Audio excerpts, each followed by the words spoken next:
qu'est-ce qu'on peut donner à des jeunes de 15-16 ans qui commencent un métier et qui, eux, ont rêvé de voir ces shows, de voir des choses, et qui se disent comment je vais faire pour y arriver. Bah, la première étape, il n'y a pas trop le choix, c'est de faire quelques concours. Parce que le concours, il va vous faire gagner des médailles, mais il va surtout vous apprendre un métier. Il va vous apprendre une technique. Donc en fait, cette technique que vous apprenez, vous en apprenez 1, 2, 3, 4, ça vous permet de pouvoir demain faire des créations. Et donc moi, j'ai fait 10 ans, 12 ans de compétition.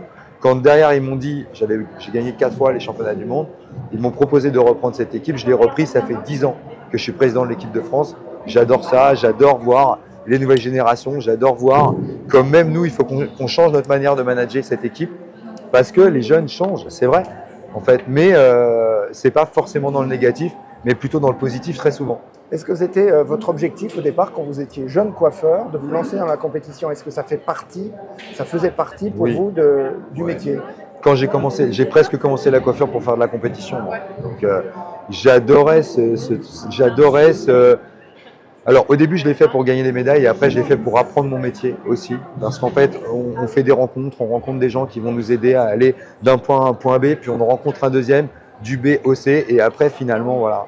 Et comme j'ai eu la chance d'être champion du monde très tôt, j'ai voyagé très tôt, j'avais 20 ans et j'ai commencé à faire plein de pays et j'ai appris plein de choses. Vous voyez derrière il y a des Brésiliens qui eux m'ont appris par exemple à travailler les cheveux frisés, crêpés.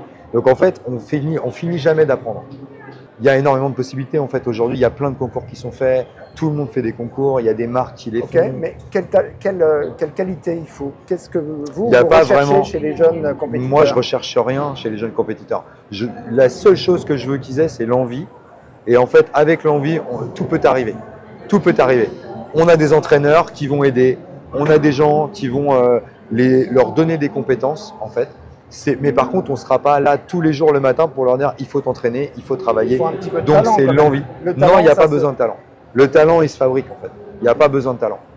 Et il n'y a pas que moi qui le dis.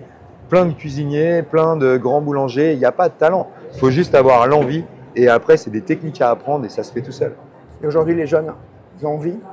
Ouais, les jeunes ont envie. J'en ai 24 qui sont derrière, qui ont travaillé jour et nuit, en plus de leurs heures dans leur salon de coiffure. Ils sont tous apprentis salariés, certains ont des salons.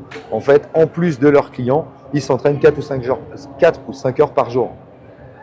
Là, on est dans la préparation du championnat du monde. Oui. Chaque année, vous décrochez quand même quelques médailles. Oui. Comment vous faites? Comment vous les préparez? Quelle méthode? Vous avez une méthode? Le travail.